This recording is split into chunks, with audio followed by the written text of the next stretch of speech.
बिस्मिल्लाहिर्रहमानिर्रहीम। अस्सलाम वालेकुम काश्तकार भाइयों, अगर तो आपने लीमू, माल्टा, मौसमी का बाग लगाया हुआ है तो आपसे निहायत अदब के साथ ये गुजारिश है कि इस तरह की फसलें फिर उसके अंदर काश्त ना करें। जैसा कि इस वक्त आप देख सकते हैं कि बरसीम की फसल जो है हमारे काश्तकार दोस्त ने काश्त की हुई है, और सिर्फ यही नहीं, बहुत से काश्तकार जो है वो बरसीम घास जो है वो काश्त कर रहे होते हैं। इसके अलावा हमारे कुछ दोस्त जो हैं वो गंदम की फसल भी काश्त कर रहे होते हैं। देखो भी, बरसीम अगर आप काश्त करते हैं या आप गंदम काश्त करते हैं, आपका बाग कभी नहीं चलेगा, बाग आपका मुतासर होगा, बाग आपका कुछ ही सालों के बाद ख़त्म हो जाएगा।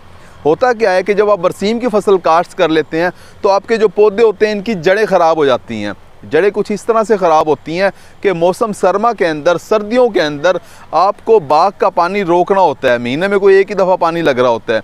जबकि बरसीम की फसल अगर आप काश्त करते हैं तो बरसीम के अंदर आप हर 10वें दिन 12वें दिन पानी लगा रहे होते हैं। जब आप बार बार पानी लगाते हैं, पौधे को उस वक्त ज़रूरत नहीं होती, जड़ें ख़राब हो जाती हैं। पौधे की जड़ें जब ख़राब हो जाती हैं तो कुछ ही सालों के बाद आपको ये लीमू, माल्टे, मौसमी के जो पौधे होते हैं ये आपको ख़त्म होते हुए नज़र आ रहे होते हैं।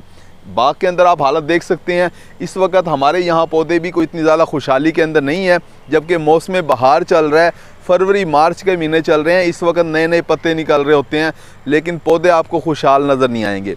बिल्कुल इसी तरह से अगर आप लीमू, माल्टा, मौसमी के बाग के अंदर गंदम की फसल काश्त कर लेते हैं तब भी आपका बाग ख़राब हो जाता है।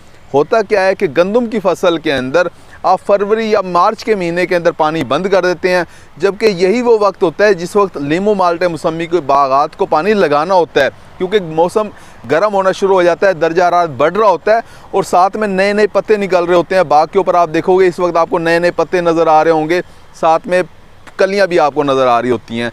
इस वक्त अगर आप अपने बाग को सोका लगा देते हैं, जो कि लगाना पड़ता है, अगर आपने गंदम की फसल काश्त की हुई है तो आप सोका लगा रहे होते हैं। जब सोका लगाते हैं तो ना सिर्फ फल सारा का सारा झड़ जाता है, बल्कि जो नए नए पत्ते निकलने होते हैं उनकी बढ़ोतरी वो भी मुतासर हो रही होती है। नतीजा ये निकलता है कि आपका बाग जो है वो मुकम्मल तौर पे पहले साल में तो नहीं, लेकिन 3, 4, 5 साल के बाद बाग आपको ख़त्म होता हुआ नज़र आ रहा होता है, वो कोई खुशहाली की तरफ नहीं जा रहा होता। तो काश हुए, अगर आप अपने बाग को बचाना चाहते हैं तो ये फसलें ना लगाएं, और अगर आप फसलें लगाना चाहते हैं तो फिर उसके अंदर बाग ना लगाएं।